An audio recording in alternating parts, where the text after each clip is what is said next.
He would like to see you, I think.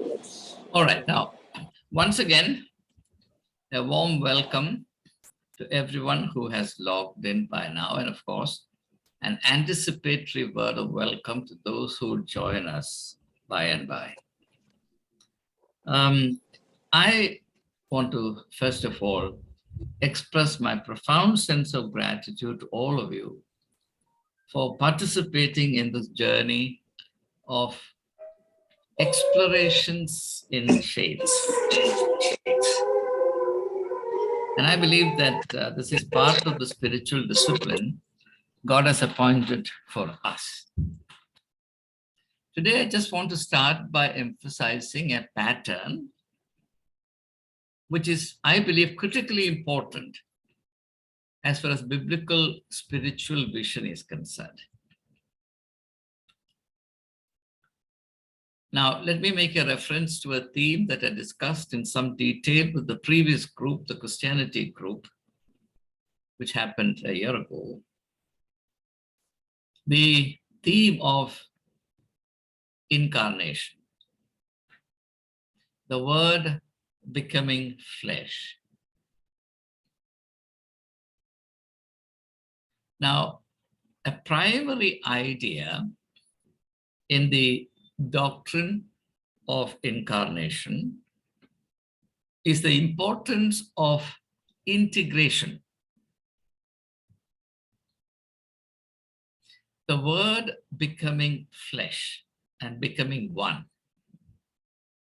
so that the meaning, the power, the fruitfulness, the relevance of the word gets expressed in an authentic fashion.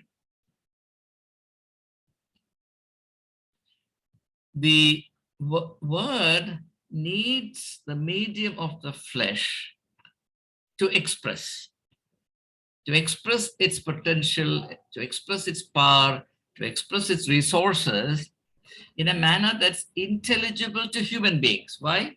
Because human life is life in the flesh.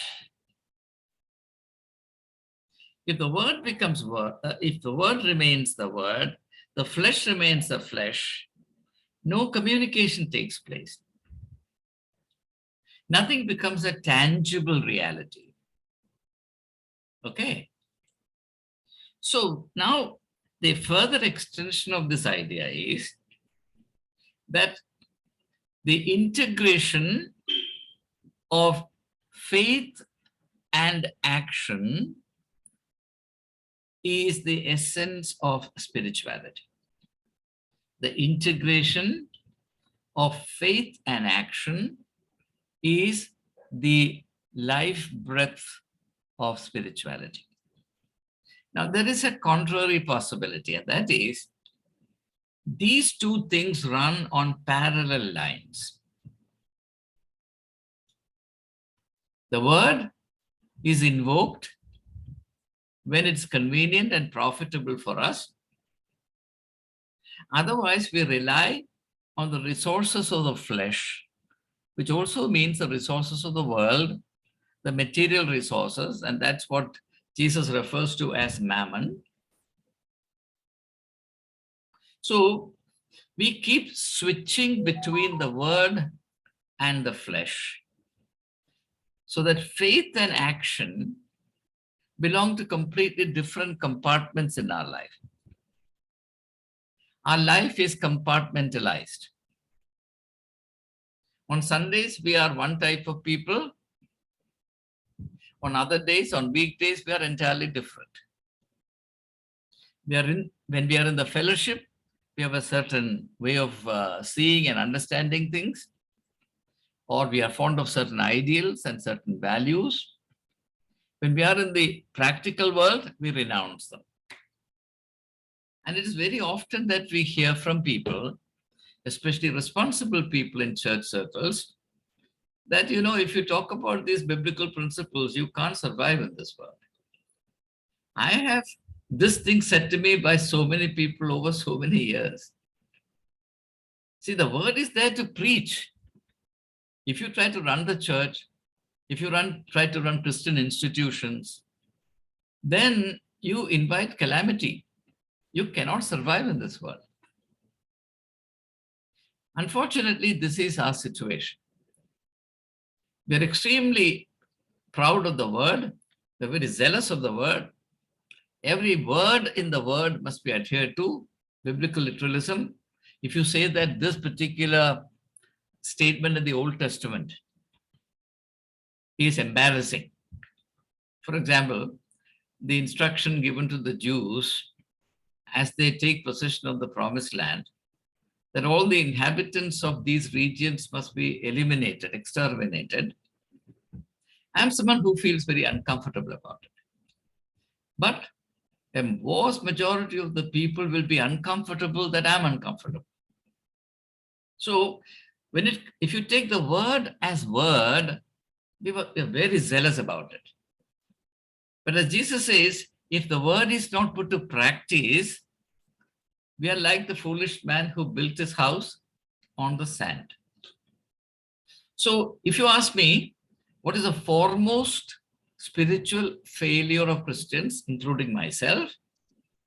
It is that our belief or our faith and our action rarely meet. So we are a kind of split personalities. Now, this problem has to be addressed. And we know from the teachings of Jesus Christ that right through, he was aware of this problem. And in his teachings and in his public ministry, he addresses this problem in so many ways. And I hope to deal with it as we proceed. And let's now continue. In the last couple of lectures, we were trying to understand the great radical shift that Jesus effected in the understanding of God as we proceed from the Old Testament to the New Testament by revealing God as our Father in heaven. And we were trying to understand some implications of this new revelation. We continue with the same process today. Now,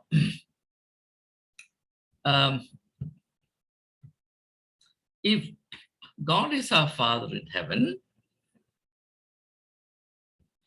what should happen to our personality?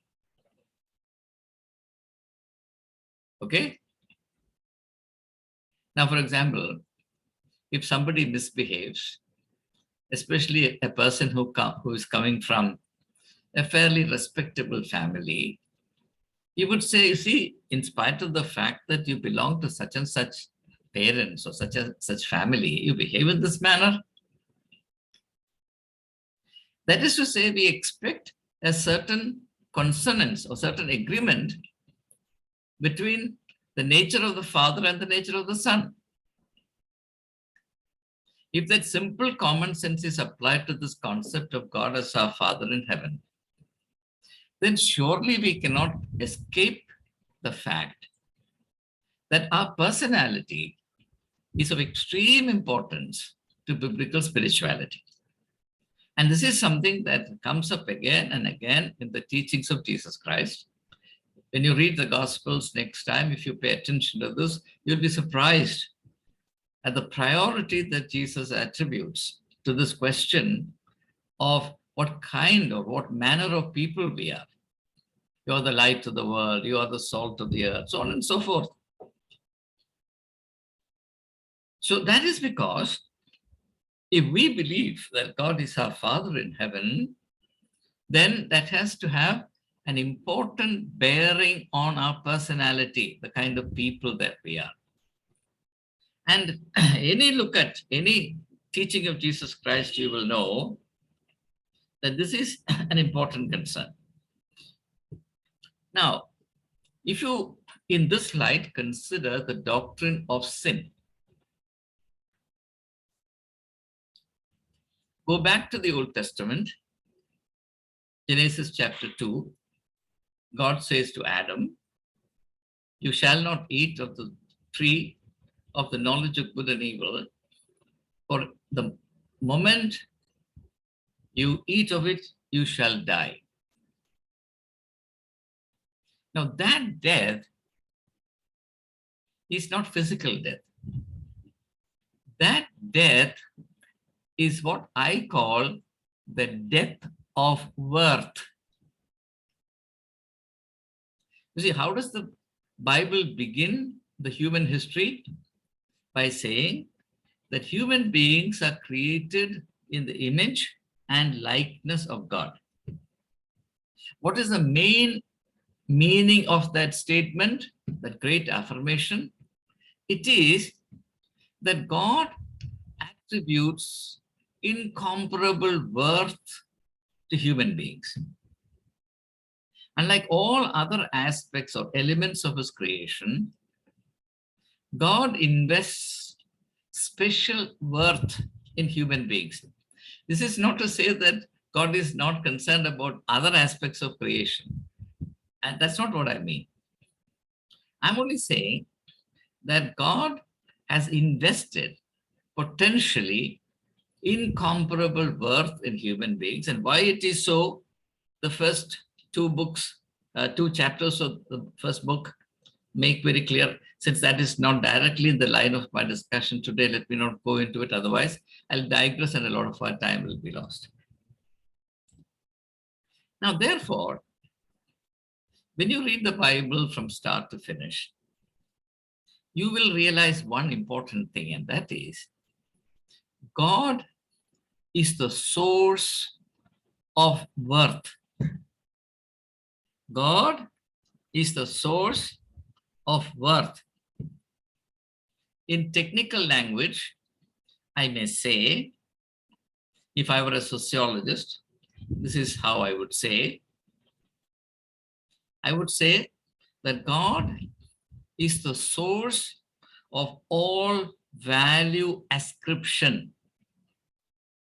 Value ascription, ascribe, attribute, or impart. If anything is to have value or worth in the world, it has to be derived from some source. For example, take a piece of painting, right? The worth of that painting depends on who painted it. Suppose Maruti manufactures a car in all respects functionally the same as a car manufactured by Mercedes-Benz. People will prefer Mercedes-Benz because that car derives its worth from a particular company, which is well established in the market. Okay? Now, this is very obvious. Now, if you see, for example, Christian miracle healers and prophets and all, every 30 seconds, they will take the name of God.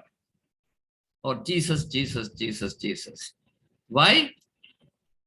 Because they need to borrow that worth from God. Whether they care for God or not is a different issue.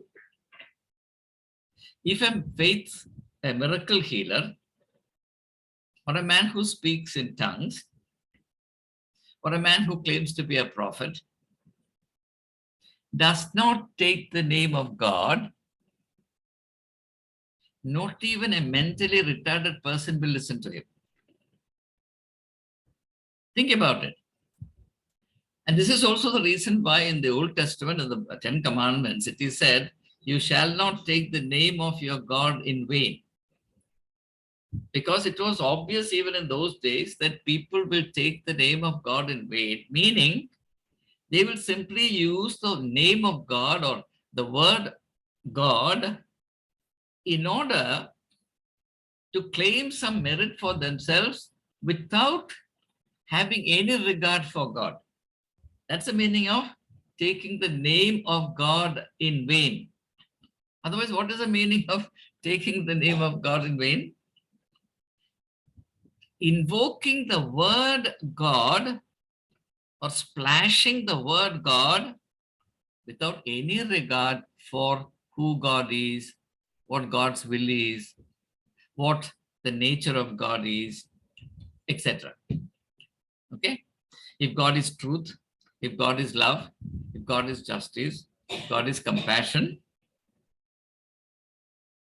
when you invoke the name of God, it doesn't mean that you care for any of these things. So if you do so, then you are taking the name of God in vain. But why do people take the name of God in vain? It is not in vain that they take the name of God. They take the name of God for the sake of profit. You understand? So it's from God's point of view that his name is taken in vain. But from a human commercial point of view, these people are not taking the name of God in vain, but they're taking the name of God with the ulterior motive of converting God into profit, which is an insult to the unapproachable majesty of God's holiness. I'm only mentioning some of these things because a great deal needs to be said about these things. If I go into illustrations, contemporary illustrations, what's happening right now in our own midst, a whole day is not enough. But I'm sure that all of you are well informed, and therefore you'll be able to continue with these reflections and your own explorations, and then these things would become a lot clearer. Therefore, let me come back to this original idea that the purpose in affirming the fact that we are created in the image and likeness of God is to make us aware, is to alert us to the fact that we are imbued with tremendous worth, and that we need to accept and respect that fact. You understand? If you believe that God is your Father in heaven, which is derived from the original revelation that we are created in the image and likeness of God, then there is no way you can despise yourself. There is no way that you can belittle yourself. There's no way you can count yourself as of no consequence. Okay? You have to believe in the incomparable worth that by virtue of your creation, you are imbued with.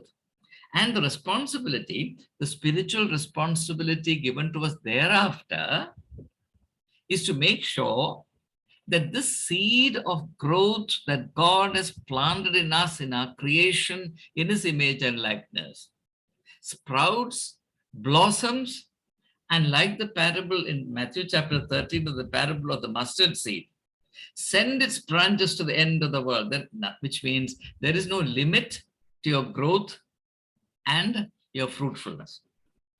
That's the meaning of that teaching. So therefore, one of the most important implications that Jesus is teaching, that God is our Father in heaven, is that each one of us has to believe that we are profoundly significant and ought, therefore, to conduct ourselves accordingly. Now, going back for a split second to the doctrine of sin, sin is nothing but whatever undermines our worth. So there is an assumption in the Christian circle that sin is associated only with sexuality. That's why, for example, the Catholic Church teaches that priests must be celibate, because if you are married, then you are not you're not holy. You cannot be holy. Anything that cheapens you, anything that undermines your worth is sin, whatever it is. And you know what it is. It may even be unwarranted conversation. Or as the psalmist says in Psalm 1, it may be merely even ridiculing people unnecessarily. Sitting with the mockers. You understand? Walking in the way of the ungodly. If you walk in the way of the ungodly, what happens? You get corrupted, corroded. Your personality becomes sick. You understand? So whatever threatens, endangers, corrupts, erodes your personal worth. That is sin. For example, if you sort of value before a human being, because that person happens to occupy a chair, if you insult your self-respect, if you cheapen yourself in order to flatter somebody dishonestly, it is sin. It is downright sin. It is as sinful as any sexual sin you can commit. If you waste your opportunities, after all, who gave you these opportunities? God gave you these opportunities. Why did God give you these opportunities? Because he had an intention, he had a plan for you. He had a purpose. And you are required to grow in that direction. And you turned your face away from it. As a result, you refuse to grow. And what's the consequence? The consequence is you live a life of embitterment. Or to use psychological words, live in a state of self-tormenting, low self-esteem. Self-tormenting, low self-esteem. Such people also become jealous of those who are doing well. They become negative. You understand? Now, all this comes within the ambit of spirituality. That's what I'm saying. All these things are omitted from our Christian thinking because we have reduced Christianity to a Sunday drama, which means really nothing to us. It doesn't connect to our life in any way. I'm sorry to say this. Whether people like my saying or not, I have to say this because I believe that absolutely this is the truth. And if I don't speak out the truth, I know for fear of offending somebody, then woe unto me. Okay? So this is something I want to emphasize. Now, for example, when we read the four Gospels, when we read the epistles of Paul, one of the major themes that emerges is the theme of personal transformation, right? Personal transformation. Now, everybody is very quick to quote John chapter 3, verse 3, what Jesus says to Nicodemus. Truly, truly, I say to you, unless you are born again, you shall not enter the kingdom of God. So being born again. It has become such a cliche, such a meaningful cliche. It's a very profound concept. I wonder how many people understand it. Or, as Paul writes in 2 Corinthians chapter 5, verse 17, he who is in Christ Jesus is a new creation. Or as Jesus says to Simon and his brother Andrews, in the first chapter of Mark's Gospel, follow me and I will make you fishers of men. What a transformation, right? Or the healing ministry that Jesus exercised. What is that? It is also transformation. Jesus touches a leper. He becomes not only healed, he becomes clean. It's a very significant thing. If time permits today, I hope to take up that miracle. Take any miracle that Jesus performed. The core of every miracle is that Jesus restores the lost worth of the individual.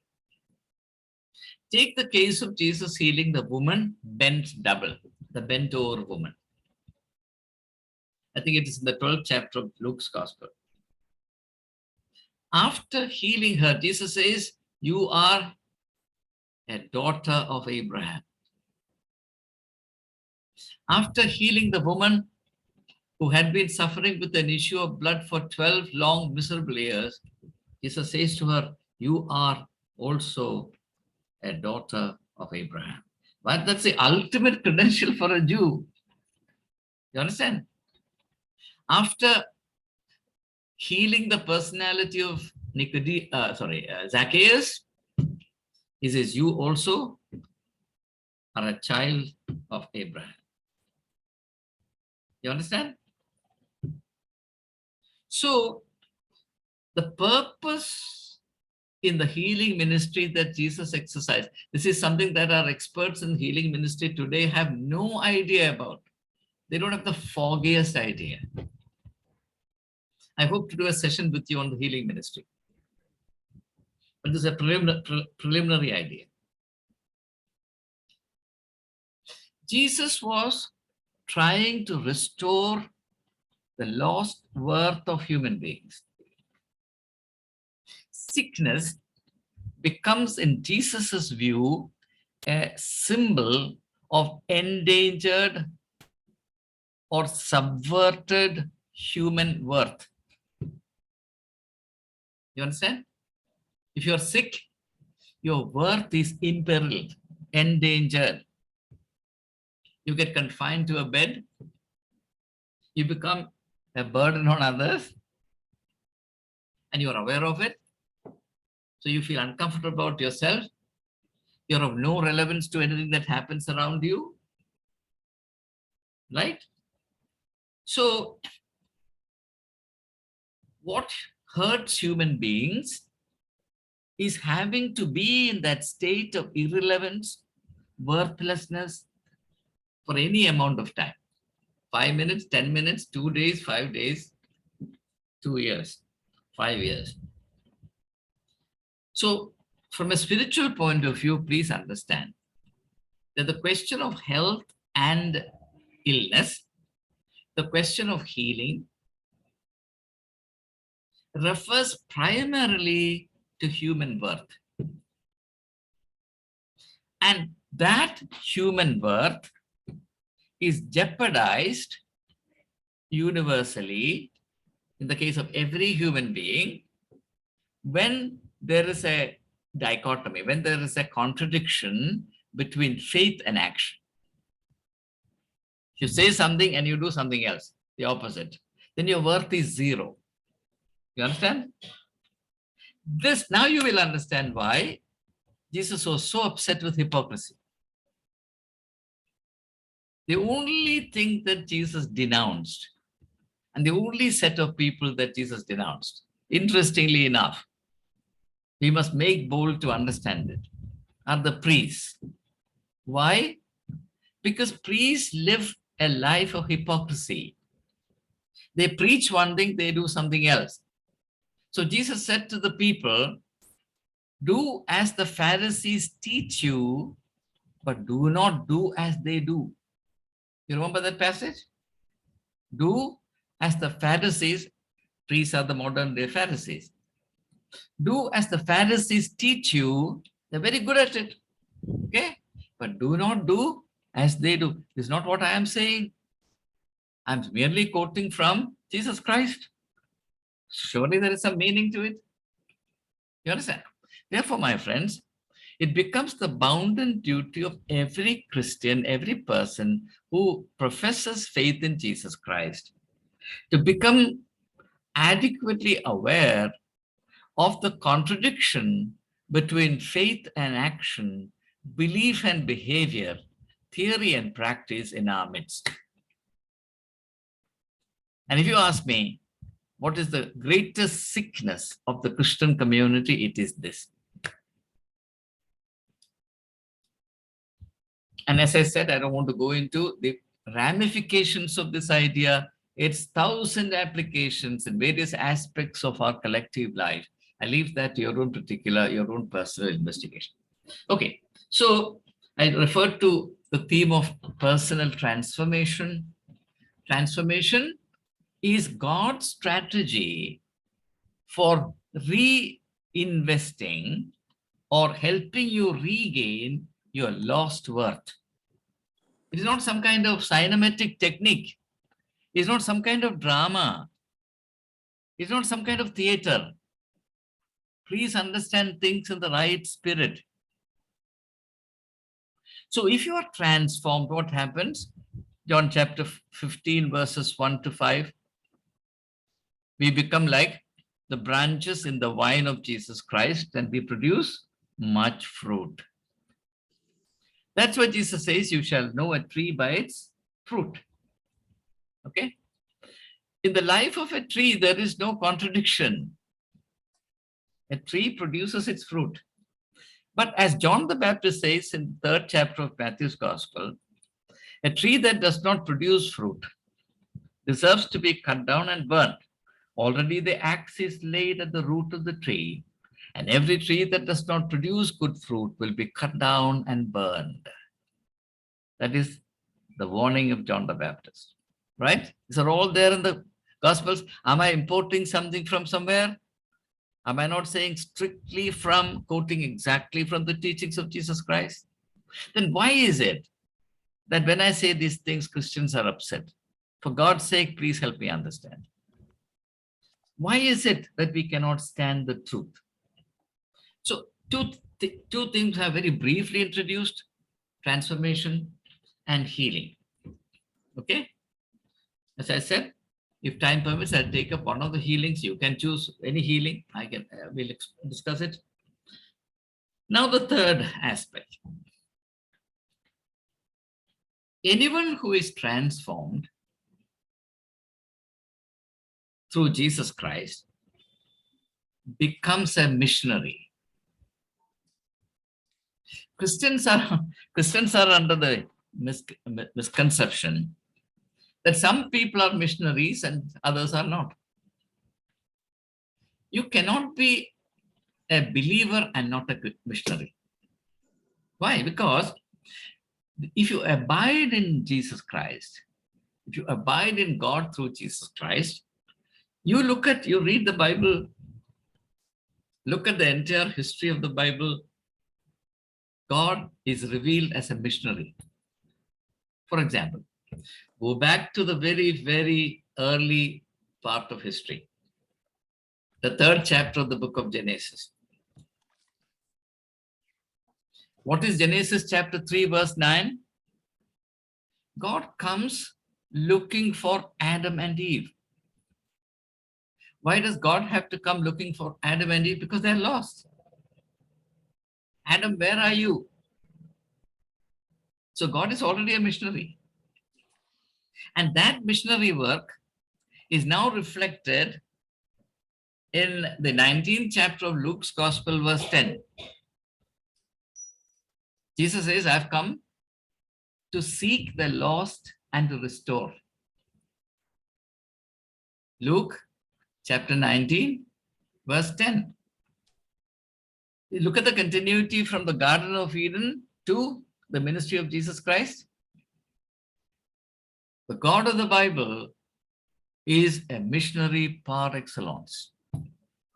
Of that, there can be no doubt. If that is accepted, then the second inference follows. If God is a missionary God and we abide in God, what happens? To abide in is to acquire the nature of. We become missionaries. And that is a blessedness of life. Now, one of the historians that I greatly respect is Arnold Toynbee. He took about 25 years to write this monumental work called A Study of History. It's in 6 volumes. I don't think anything comparable to Arnold Toynbee's Study of History exists. After doing that monumental work, looking back on his life, he said, the greatest thing in my life, and I'm quoting his words, is the blessedness of having had a mission in my life. Arnold Toynbee was not a believer. He was a critique of Christianity. There's another book called A Historian's Idea of Religion. Very interesting work. So he's not saying this as a believer or a Bible-thumping Christian. He's saying this as a secular, intellectual person. He says, the greatest blessing in my life that I had a mission in my life. So I steadfastly followed that particular purpose. Therefore, I consider myself blessed. In 1948, Arnold Toynbee came to Delhi to give a lecture under the auspices of the British High Commission. And it was a great sensation in Delhi. And one of the principals of St. Stephen's College, the man who appointed me to the English department, William Shaw Rajpal, got an invitation to attend that lecture. He preserved that invitation like a treasure, and he handed it on to me. So that's the extent to which Arnold Toynbee was respected in the intellectual world globally. That man says the great blessedness of having had a mission in my life. Now, why should we have a mission in our life? Because it is through mission that our personal growth takes place and our worth is increased. People think that doing mission is doing some favor either to the poor or to God. No, no, no. It is for your own benefit that you must do mission. You know, Banerjee is with us today, Dr. Banerjee. I've had a lot to do with Christian Medical College Vellore for about 25 years. You know, without any doubt, the richest professional community in India is Christian Medical College Vellore. Why? Because the founder, Aunt Ida, imbued her team, original team, going back to the late 19th century, early 20th century. Christian Medical College was founded in 1900. She imbued every one of her associates, her colleagues, her co-workers with the spirit of mission. So if you are a CMCite, Vellore, you're a missionary. And I remember, and Banerjee will bear me out, a survey was conducted when Dr. V.I. Martin was the director to find out what was it that made people hold on to CMC Vellore in spite of the fact that the salaries there were so low. At that time, highly distinguished doctors in CMC Vellore were perhaps drawing half the salary that their counterparts were drawing in, the medical college in Jibbar, Pondicherry. Almost 70–80% of them said that we are not aware of making any sacrifices in continuing in CMC Vellore and foregoing the salary or whatever, because belonging to this community is an incomparable blessing. That is the practical aspect of building a missionary spirit. My dear friends, it is precisely this that is lacking in the Christian community today. And Banerjee is sitting there, therefore I have to say that I feel a little worried about CMC Vellore today because this missionary spirit, Banerjee, mark my words, is weakening. I sense it very clearly. Very clearly. I'm concerned about it because I love CMC Vellore. A large part of my life was invested in that institution. And I consider that to be the flagship institution of the Christian community nationally. There is nothing comparable. Therefore, I pray that God in His mercy would preserve that institution in its spiritual vitality and its missionary zeal. All right, more of that maybe on another occasion. So the point I'm making, therefore, is that mission is God's strategy to enable us to continuously enhance our personal worth. We think of Father Damien today, right? Even today, even school children are familiar with the name of Father Damien, right? Why? Because he was a missionary. Livingston is, remember, Remember today, his brother was a distinguished person during his lifetime. No one remembers his name. No one knows his name because he was a missionary. If you're a missionary, there will be a continuous enhancement of your personal worth. It cannot but be. In the Acts of the Apostles, we have an example. When the apostles reach various places, because of the impact that they create, the local people say that the people who turn the world upside down have come here also. Right? Right? They were fisher folk. And how does that happen? Had the apostles stayed cooped up in Jerusalem, shut up in the upper room, their worth would have diminished progressively and they would have become zeros. Why is it that Christians have no worth? Why is it that the Christian community is not producing men and women of stature? Why are you mass manufacturing mediocre people? Is Christianity a beehive of mediocrity? Why did Jesus say, seek perfection? Why did Jesus say, be the light of the world? If you are the light of the world, wouldn't you have the kind of worth at which the whole world would wonder? In comparison, what is our plight? We have become slaves of pettiness, shallowness, mean-mindedness, littleness. We willingly abase ourselves. We denigrate ourselves. We spit on our own face. We do everything possible to corrupt and denigrate our personality. My dear friends, think about these things. It's a terrible thing that's happening. Okay, therefore, let me conclude this part of my discussion by saying that everything in the Bible, particularly everything in the New Testament, points to one important thing, and that is who we are matters to God. Who we are matters to God. Okay?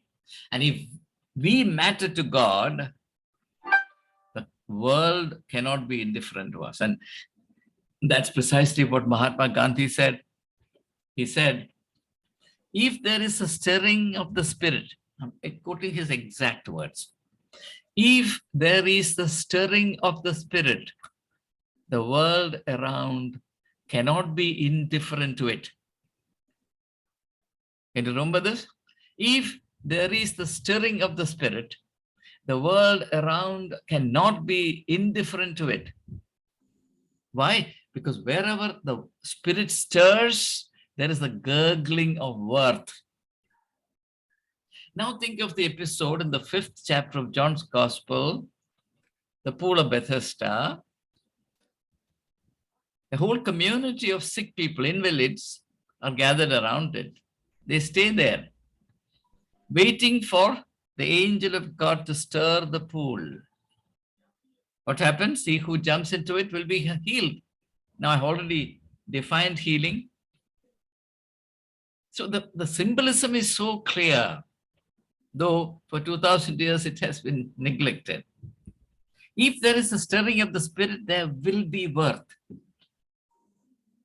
And he who is open to it, he who is willing to connect to it, will experience a tremendous transformation in his personal worth, and that is called healing. The rest is curing. Christian doctors are very happy when they cure people. But from curing, they have to go on to healing people. And that is something very different from curing. I remember giving a couple of talks in CMC Vellore years ago on the difference between curing and healing. That was in the context of a couple of lectures I delivered at that time, which I still remember the title. The title was Technology and the Sacred Space of Healing. Technology and the Sacred Space of Healing. Okay, so who we are matters to God. Okay, therefore, to acknowledge God as our Father in heaven is to assume full responsibility for exercising inspired stewardship over our own self. Take care of yourself.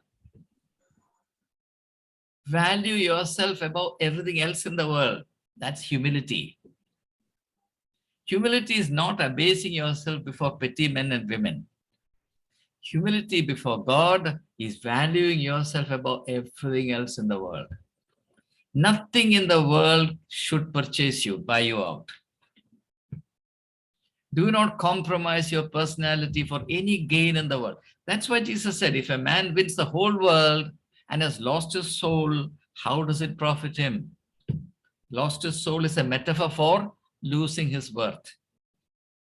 Okay?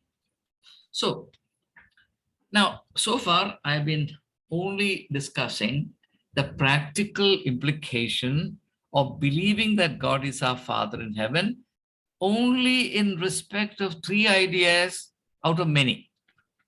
Because I can't be comprehensive.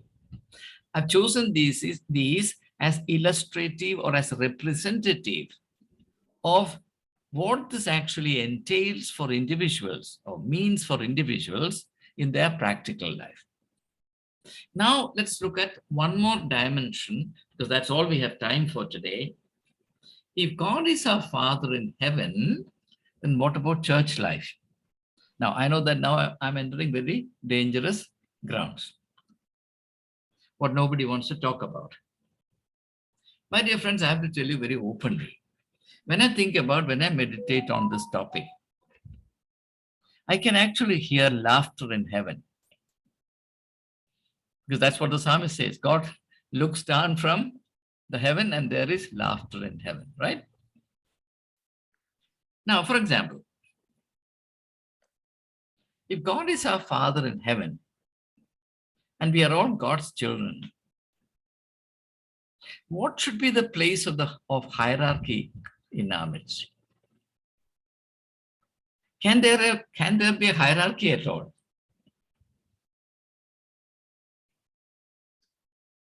I'm pretty clear, as Jesus made very clear, because if you have read my book, Thoughts for Trying Times, and my interpretation of the Last Supper, where I elaborately explain that the shaping purpose of celebrating the fellowship meal with his disciples on the eve of the arrest, trial, and crucifixion of Jesus Christ was to create a permanent warning that there should be no hierarchy in the context of faith.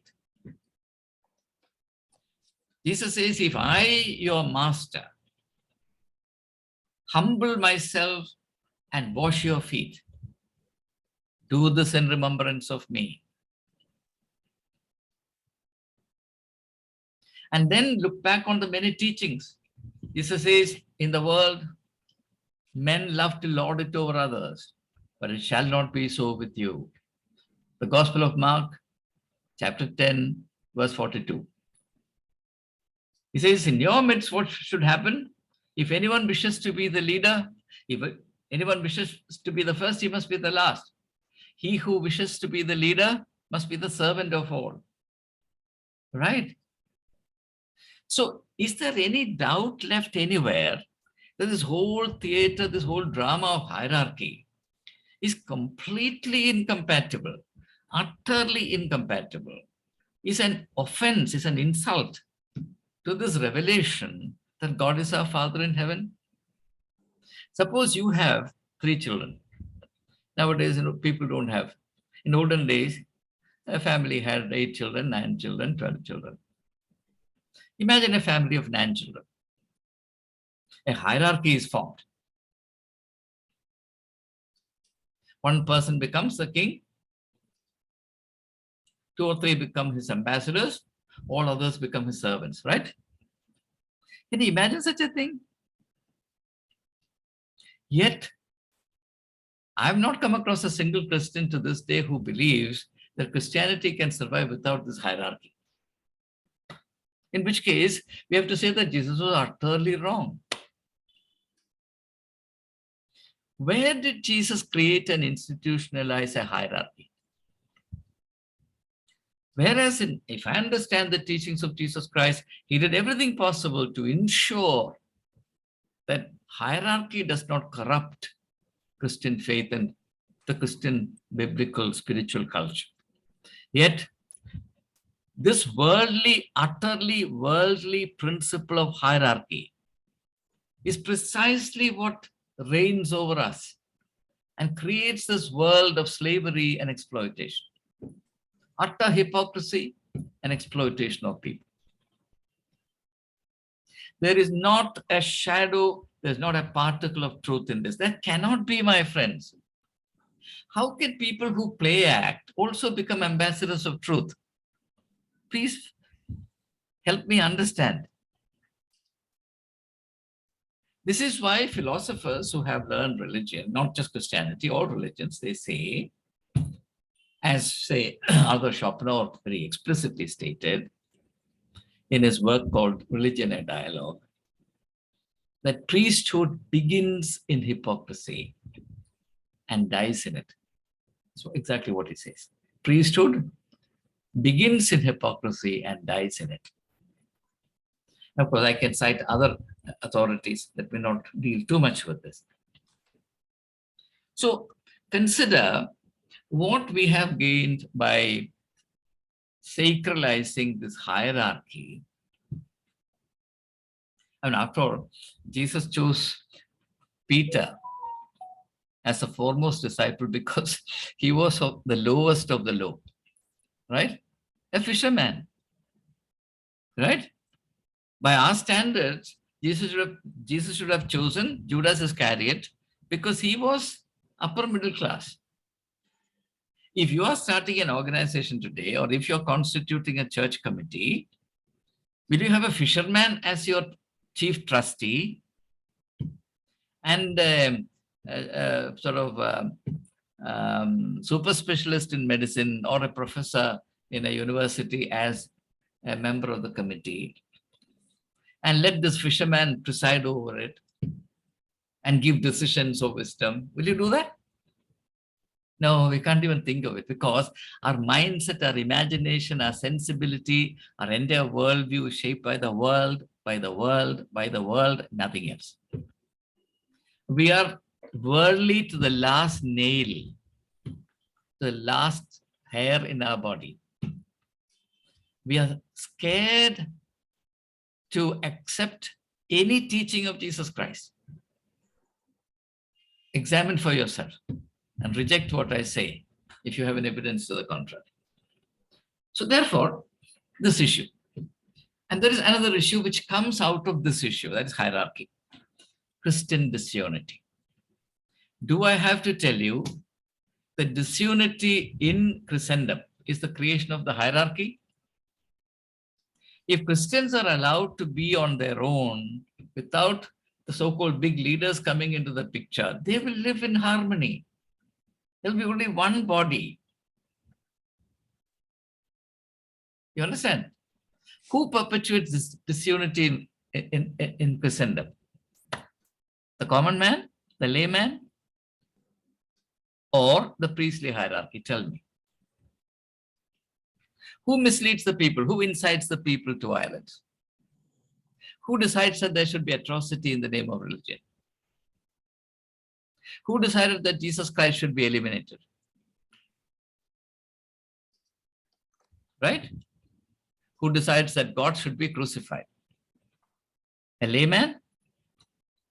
Why are we so scared to look at biblical evidence? I'm not quoting from secular history. I'm not quoting from Communist Manifesto or Das Kapital. I'm drawing your attention to specific texts in the Bible, in the New Testament, in the Gospels.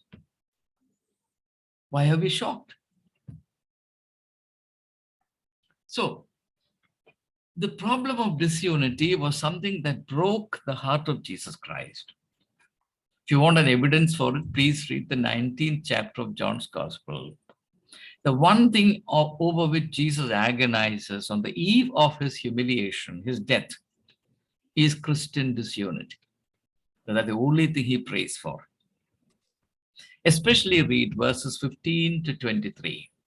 The whole chapter is what is called the high priestly prayer of Jesus, where he prays for the people. And when he thinks of the people, the foremost danger that he sees ahead is disunity, because he knows that if a people are disunited, fragmented, they'll have to pay dearly for it. My dear friends, what we as a Christian community have to pay because of our Christian disunity is something that many people have not realized. The so-called leaders are playing their game of divide and fool. They will not face the consequence. Ordinary people, people like you and me, our children, our grandchildren, they will face the music. At that time, this hierarchy will not be there to handhold you and to wipe your tears. They would have fled like the old witches on broomsticks. So, disunity. So, wherever there is disunity, wherever any Christian leader is trying to spread disunity, please understand that that person is doing the devil's work. It was for this reason, my friends, that I take a stand when communal disharmony is deliberately created or sought to be created by bishops and matrans. Love jihad, narcotic jihad, this jihad, that jihad.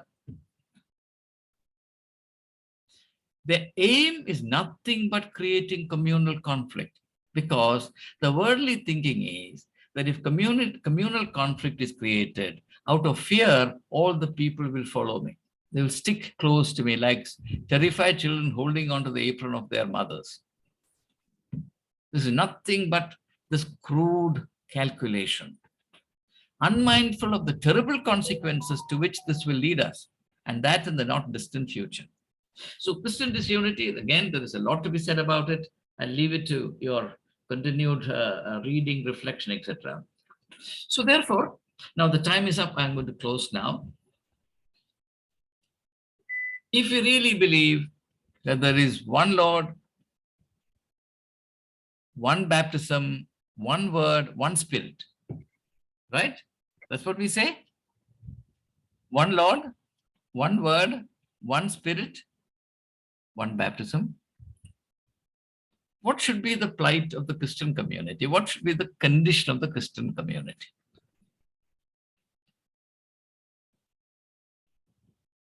Have you ever thought about these things?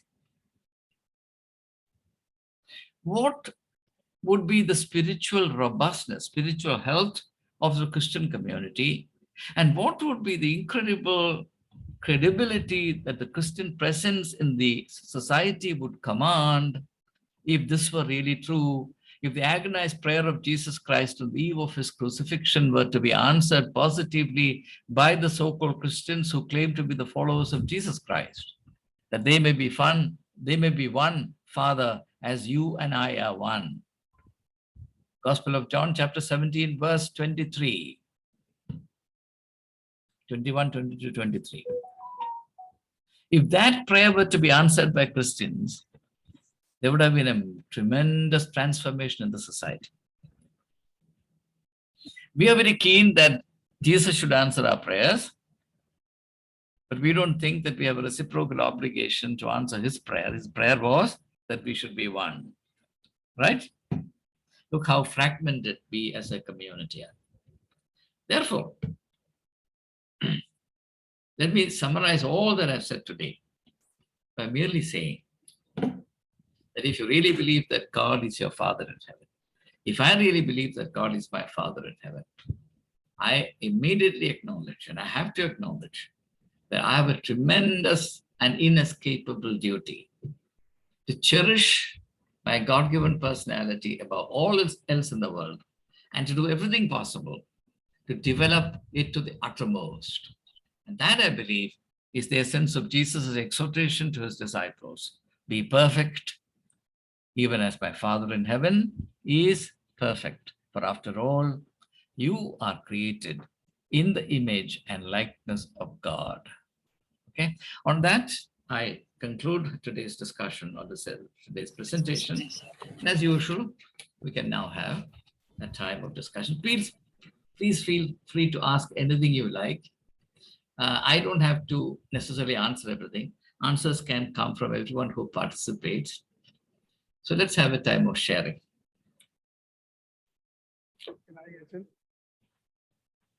Can I, Achin? Yes, George.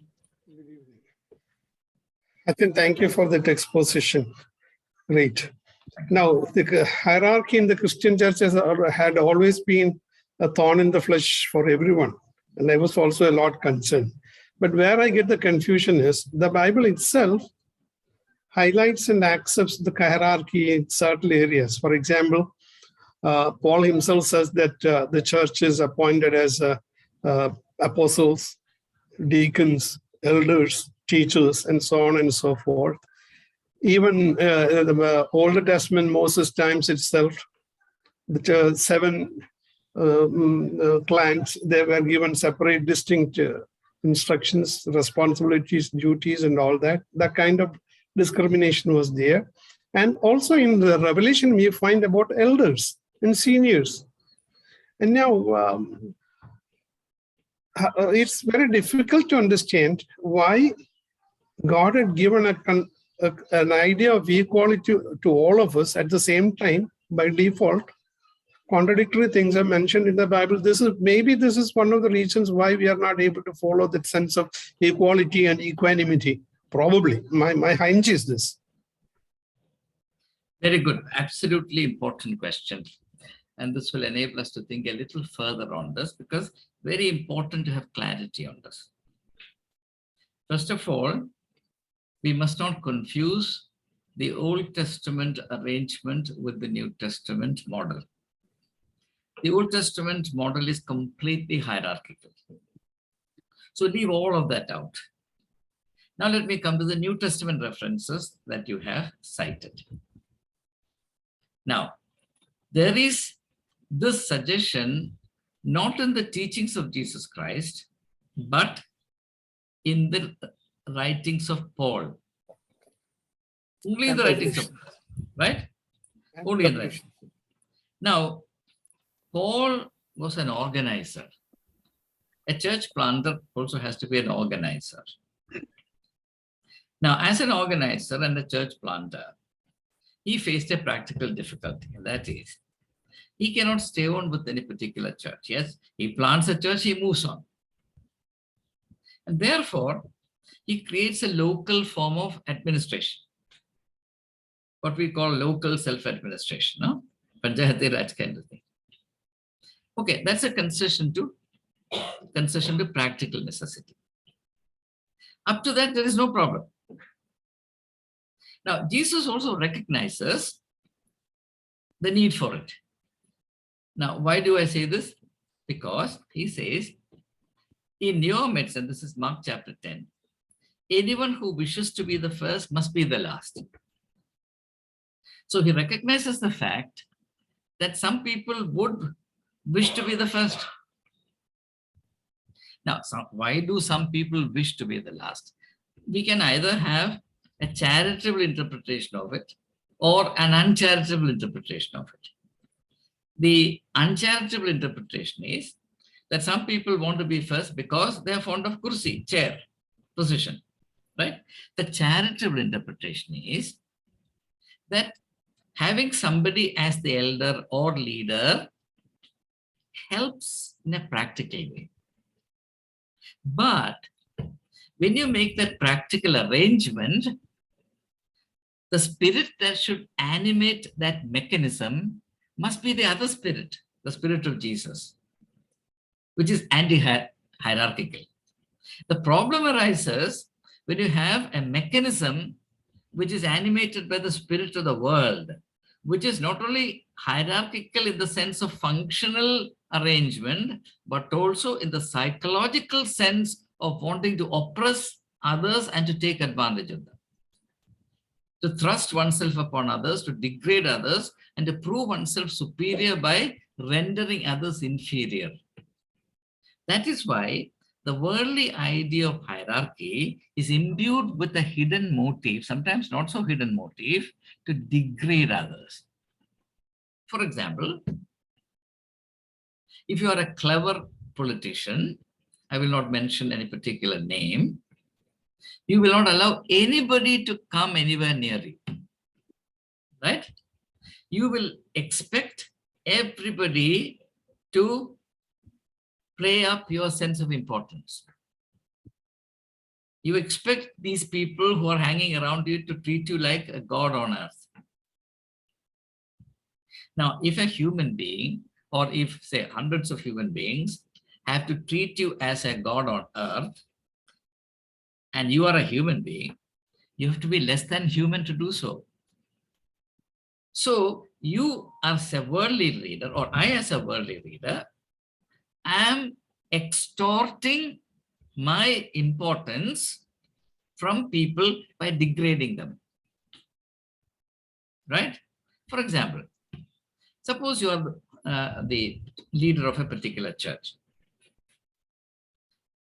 In theory, you're spiritually superior to all else. Otherwise, why would you be a bishop or a cardinal, right? But what is the guarantee that you are? What is the guarantee that a poor widow sitting there, sincere in her faith, is not superior to you in spirituality? So what happens is, in order to make people believe that you are the absolute superior to all people, you have to degrade everybody and say that you're all sinners.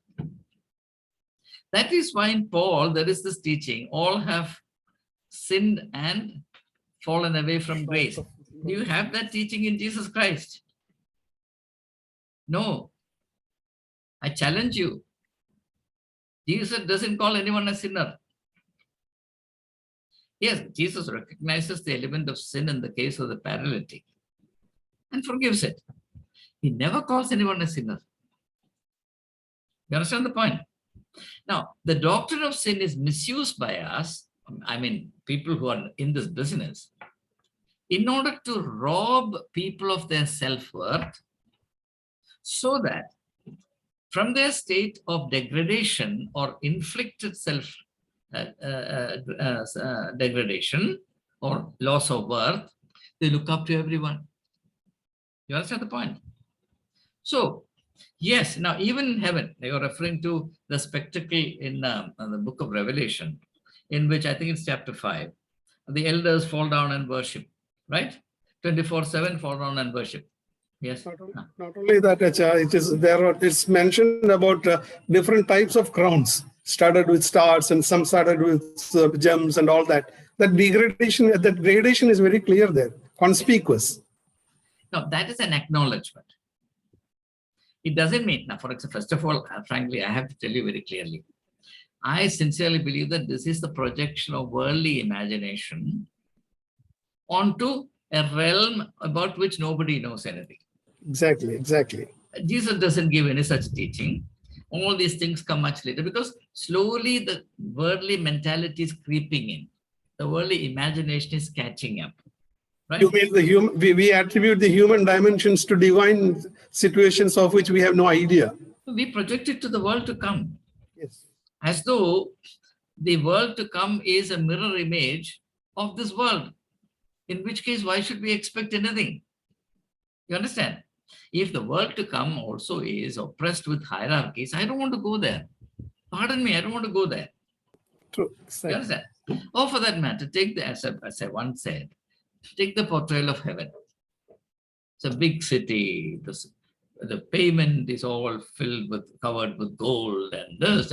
I mean, what sense does it make?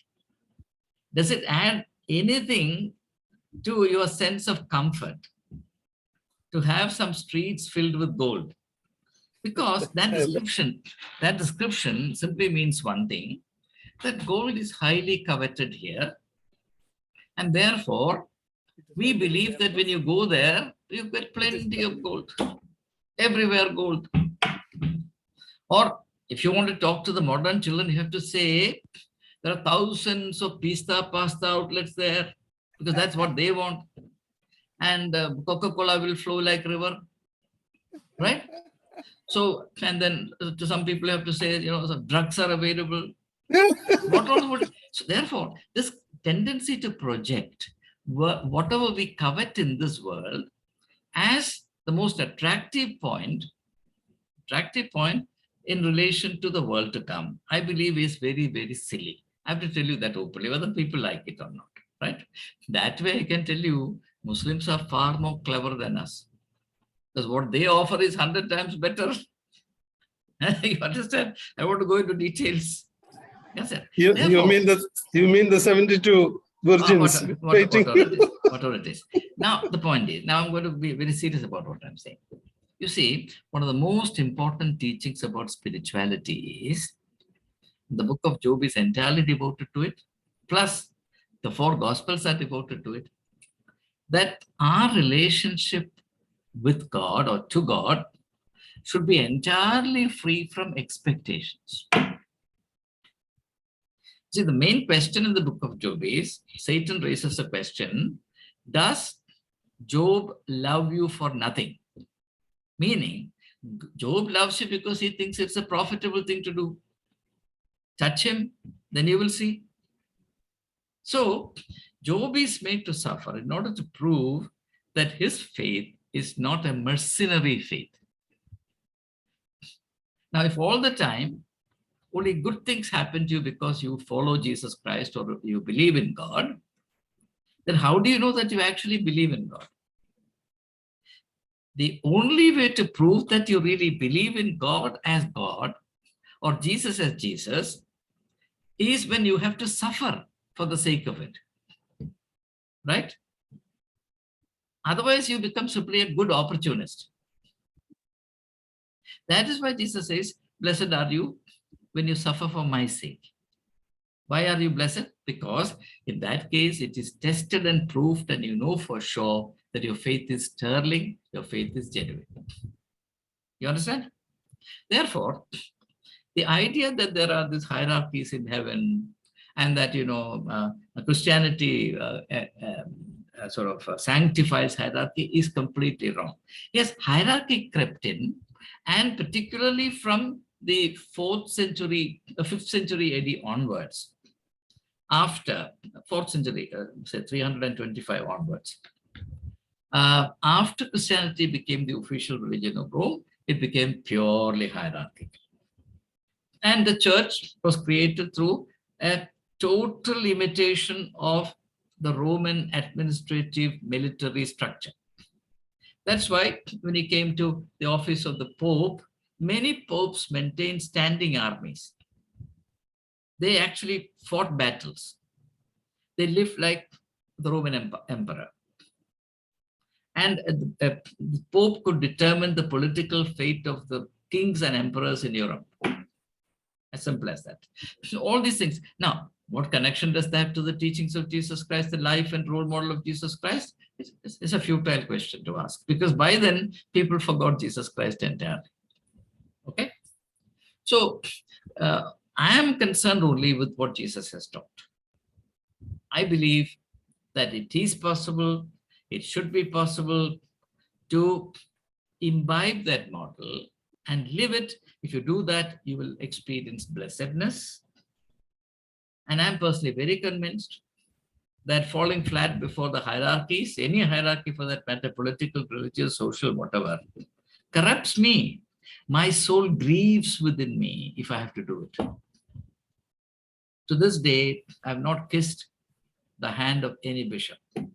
Not because I don't respect them, but precisely because I respect them. Because I believe that a bishop who expects me to kiss his finger or his ring is the most unconscionable person I can imagine. He has to be ashamed of himself. By what logic, by what theology, by what teaching, by what doctrine does he do it?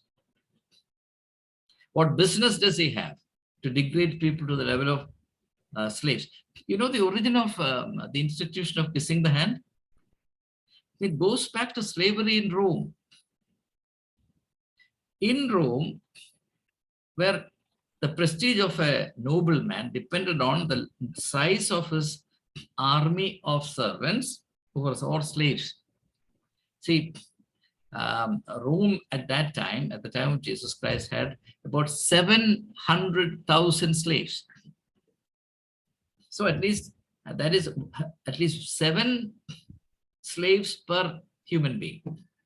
So one lord would have 60 to 80 to 100 slaves. You understand? Now, how does a slave show or acknowledge that so-and-so is my lord? He would go and kiss the hand of his lord. He was free to kiss only the hand of his lord. If he kissed somebody else's hand, he lost his head, not only his job, because he could be killed. That was the system in Rome. It is from there that this was borrowed. But unfortunately, people don't know these things. You understand the point? Therefore, every delight of the hierarchy has only one meaning, that is, others must be degraded so that by comparison, I can shine forth and my value can be inflated and inflicted on others. This is all that is achieved. This is all that has been achieved over a long, at least for about, say, 1600 years. Okay? I hope I have dispelled some of your... Yeah, it's okay. It's okay. Exactly. This was also my point of view. If I believe in life hereafter, or the kingdom of heaven, it's only because, not because of the promises or offers or discounts and freebies and all that. It's only because Jesus Christ has specifically, categorically said that he is going to build a place for me. That's all. That's it. What that place is, how that place is run, what are being served, it's none of...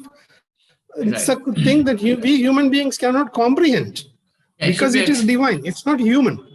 It should be acceptable to us, even if it's an old age home in heaven. Yes, whatever it is. It's a life with my God. That's it. That's the spirit. Okay. That's the only thing. That's all that. Instead, what we do is we try to sell heaven to people by glorifying it in worldly terms, which I consider to be absolutely stupid. You understand? Achan, you remember Robert Ingersoll, the last century theologian? He's saying that the Catholic priesthood those days, he said, they exchange heaven for cash down.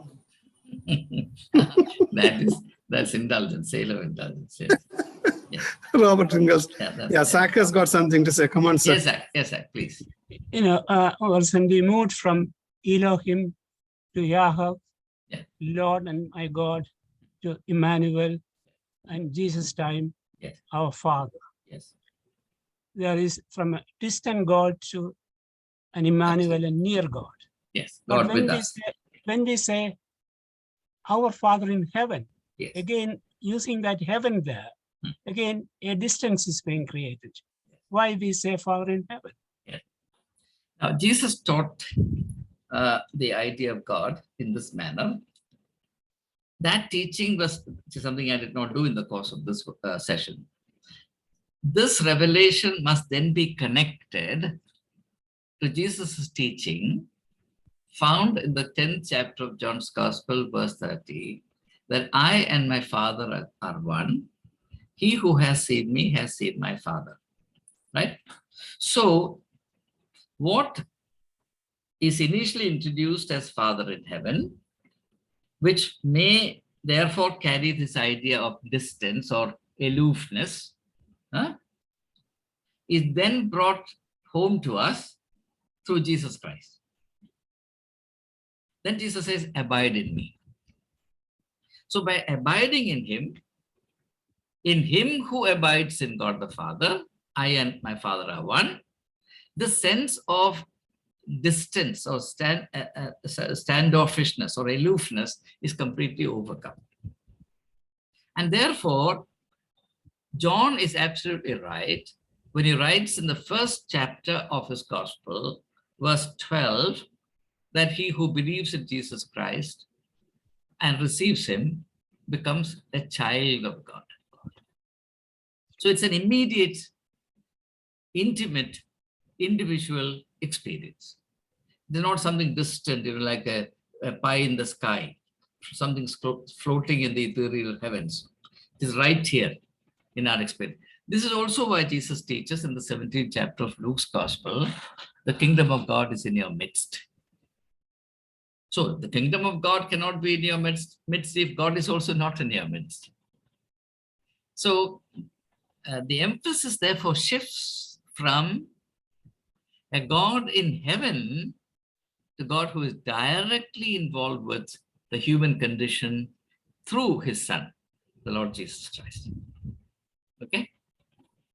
So therefore, that is why I have never felt that sense of distance in connection with or in relation to this phrase of Father in heaven. Now, why it is important to emphasize this Father, heavenly dimension of the Father is, see, when we think of anything spiritual, one very important aspect of the spiritual is always a harmony of the seemingly contrary.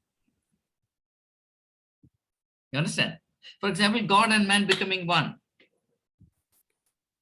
Okay?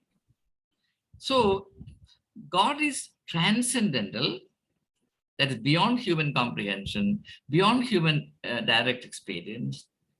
At the same time, God is with us. So when you can... In this context, the mention of E.M. Tozer, the greatest theologian I have come across. Yes. It's very relevant. He says that for us with the five senses, for the human beings, it's not possible. God is incomprehensible. You cannot understand God. Yes. That is why God sent his Son in human dimensions, yes, in human spirit, so that we people can find an image of God in human terms in Jesus Christ. That's right.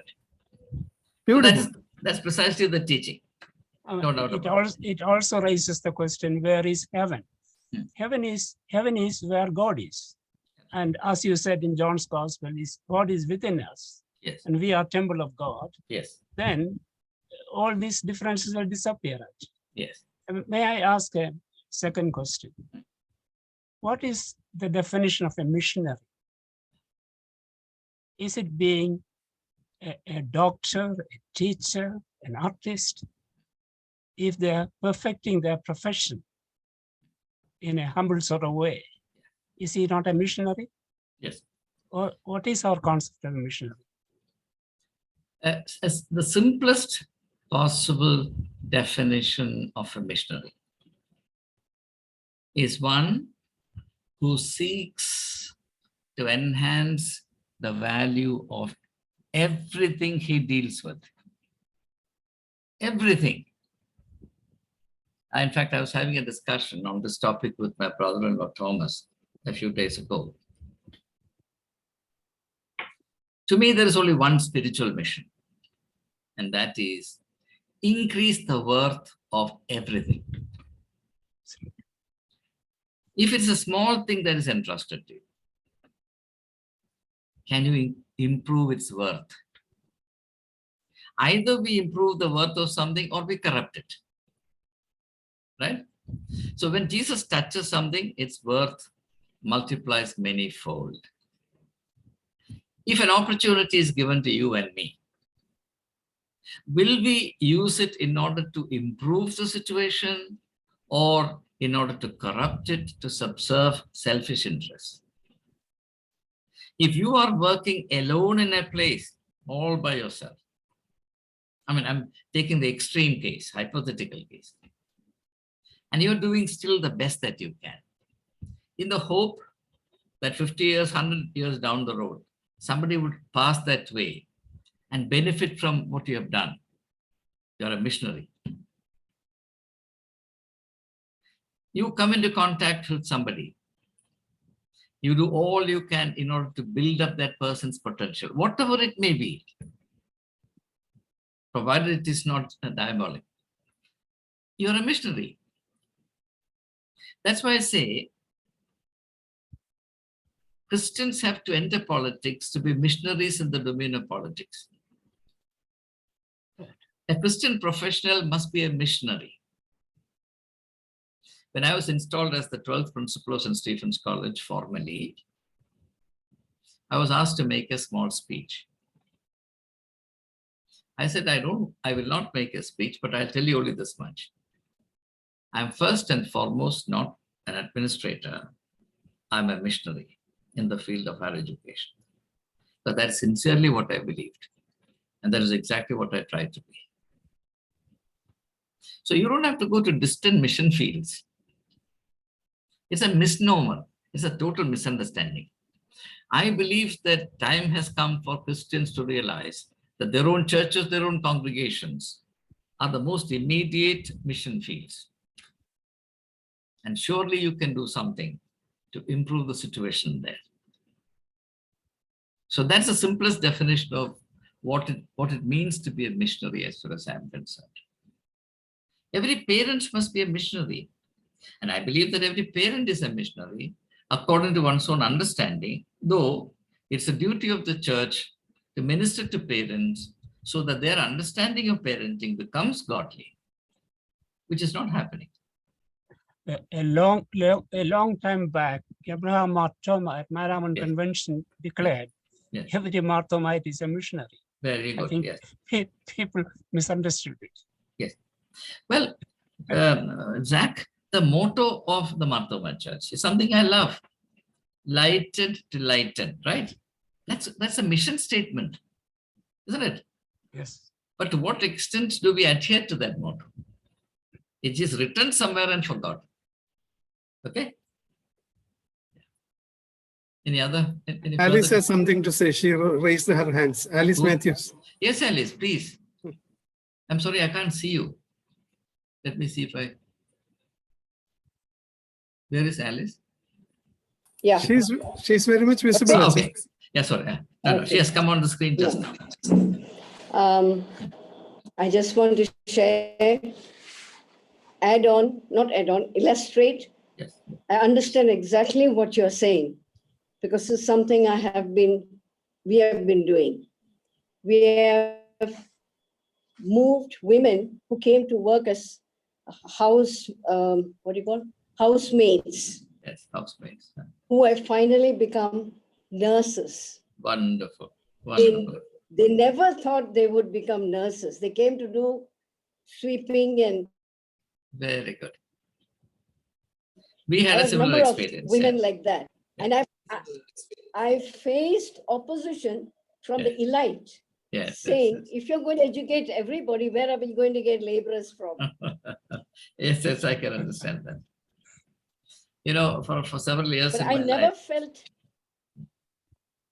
So this is a reality that's been going on with us. And I'm so thankful for you to, I never doubted that I was, that was my mission, actually. That, in fact, when I am not with people and if I'm away, I feel terrible, and I understand now what God's mission for me with clarity after you have explained, because you have explained, I'm not the kind to sit and pray and all that for a long time, but I move with people of all classes, and Yes. and of course I faced criticism because I'm attached to a family in a hierarchy very high up there, and so they don't expect me to visit certain homes and community. In fact, some people have maligned me also. Oh, she's just roaming around. But I just want to tell you that when I came here, I was the only girl who would drive around, could drive a car, a truck. And I taught many others to drive, Okay. even women. Very good. More than that, I helped families to encourage their daughters to further their education. Wonderful. Wonderful. And I'm thankful for you to have expressed all this today. And right? God Thank you. bless you. Thank you, Alice, for your sharing. But since this question about hierarchy has come up and come up quite rightly, I feel like sharing some more thoughts about it. Very, very pragmatic thoughts. Now, I readily agree that insofar as most people's outlook is conditioned by the worldly way of seeing and doing things, or our mindsets are formed by the values and patterns of the world, if you try to be non-hierarchical in today's context in our society, the result could be chaotic, anarchy. For example, suppose I am the bishop of a church. Yeah? I have, say, 100 churches, congregations under me. I have 10 schools, a medical college, and 2 degree colleges all under me. Everything is under me. If I'm a bishop, everything is under me. God is under me. And so on. Now, suppose I'm non-hierarchical. You know what happens? Everybody will take me for granted. Nobody will respect me. Suppose, as a bishop, I travel in the cheapest car available and visit a congregation. Nobody will take notice of me. You know that? On the other hand, if I just create a big impression, I come in the most expensive car, and I say that, this must be the protocol. There must be at least 500 people attending the meeting. And these are the things I expect. I mean, these days, people, the big wigs don't have to say this, people immediately understand. So they line up everything for them. Now, when the coming of a VIP costs people a lot of expense and inconvenience, they take it very, very seriously. I had an experience about a year and a half ago. I was invited to a book release function in Tiruvalla.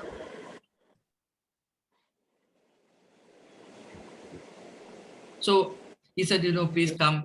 I'm willing to send you a car from Trivandrum, and then put you back in Trivandrum.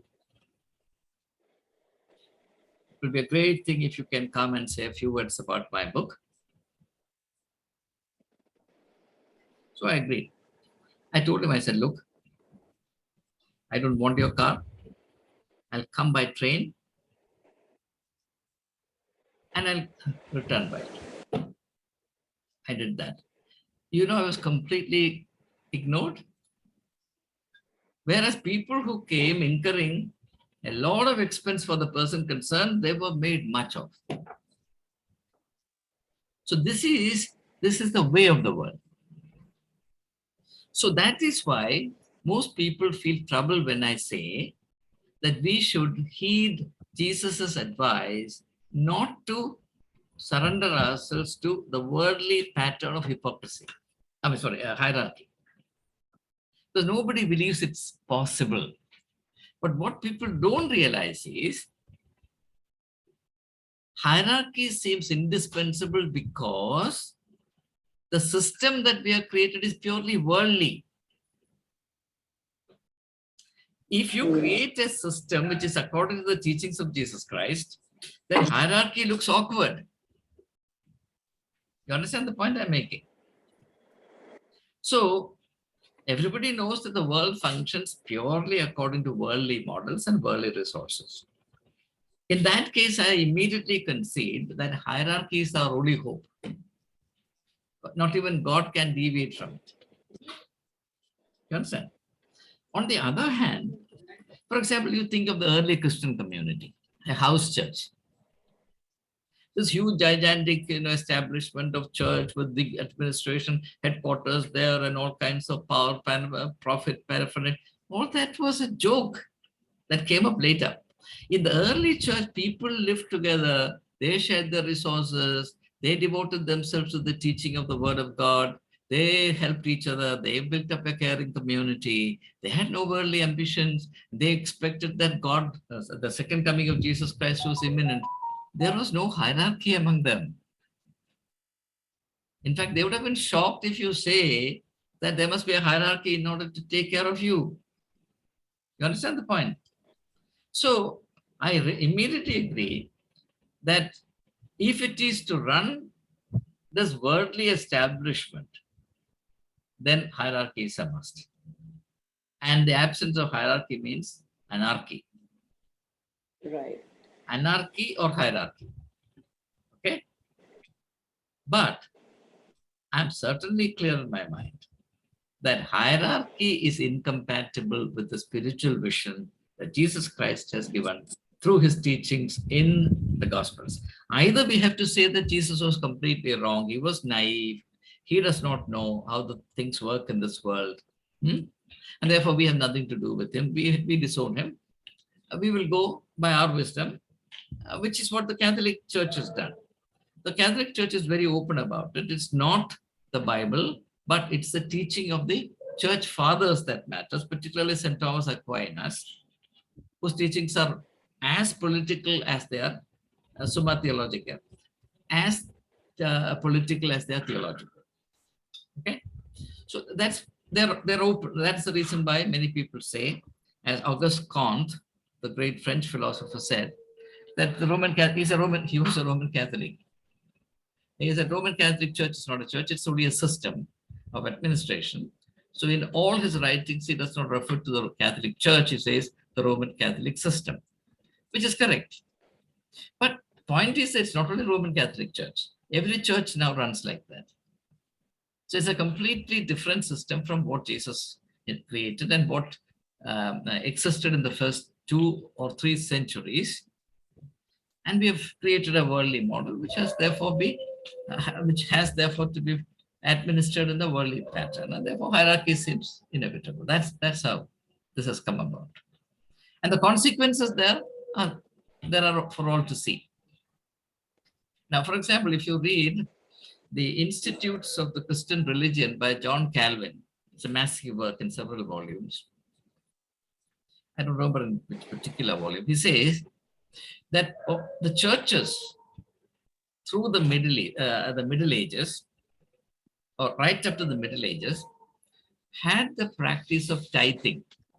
That is, every church set apart 10% of its annual income to support the poor and the indigent. All churches teach you to tithe, no? You have to pay tithe, but no church will tithe.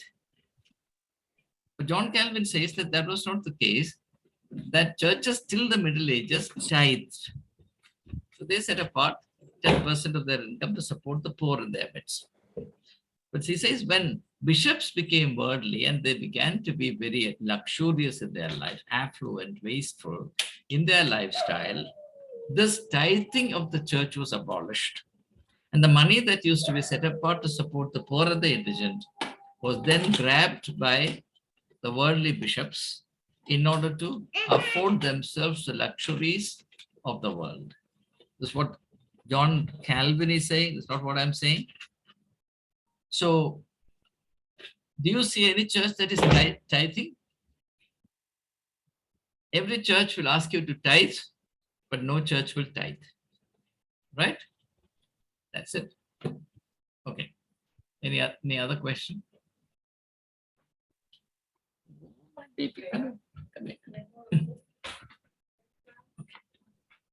Yes.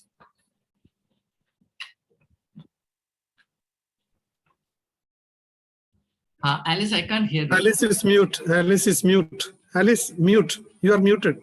Alice also needs to get a better connection. Wi-Fi. Yeah.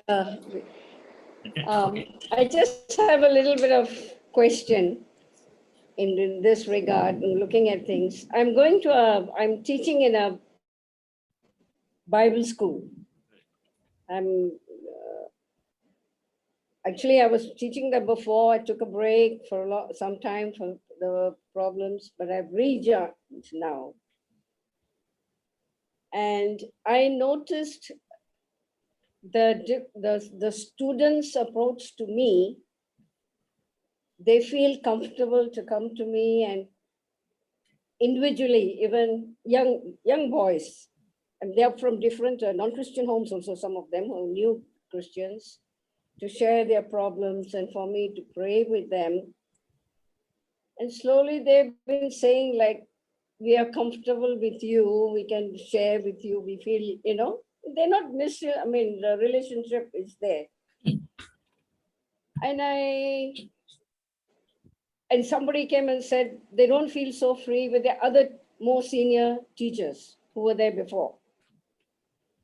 So I had this mind, am I too, friendly? Not really friendly. I mean, I interact with them differently. There are 32 boys and girls in the class. I have more interactive sessions. Anyway, you have helped me now to think clearly that I was actually breaking that hierarchy system to connect with them. Yes. And it is working because Very good. It will work. I don't want to compare myself with others, but now you have given me, make me feel, yes, I'm taking the right approach, that I'm not working on a hierarchy, but I see that the other staff and all a little hierarchy, Yes. So I was wondering whether I went wrong or I'm in the right way, but thank you. I Now that you raised and this I'm very important, much more clearer in my mind. let me offer one Yeah. more thought to you. This might help you to be clearer on this issue, and that is, see, you cannot just dispense with the hierarchy. In order to just dispense with the hierarchy, you need to develop something else, and that is what is called personal charisma. Now, I'm borrowing a concept from sociology, particularly from Max Weber, who says there are two kinds of charisma in the world: personal charisma and institutional charisma. And charisma always relates to authority. See, Jesus had authority. That authority was not derived from an institution. It was personal charisma-based authority. Whereas the authority of the high priest was the authority borrowed from the charisma of the Jewish religious establishment. You understand? Now, that authority is necessarily charismatic, hierarchic. That authority, the authority of the high priest, for example, is necessarily hierarchical. You remove him from the office of the high priest, he becomes a zero. Whereas the authority of Jesus Christ is not derived from any institution in the world, any system in the world. And therefore, no change in the world would affect his authority. You understand? So therefore, the mere abolition of worldly hierarchy will not help. And that is what creates charisma.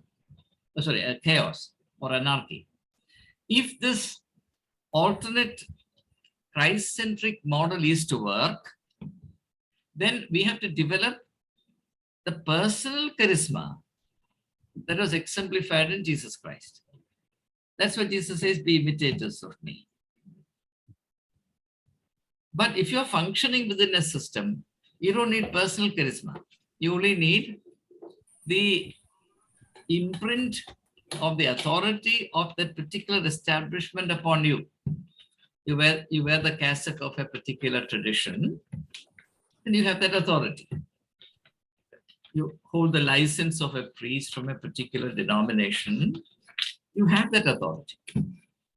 And that authority is necessarily hierarchical. You can't manage without it. For example, a priest who does not abase himself before the authority of the bishop cannot survive and should not survive.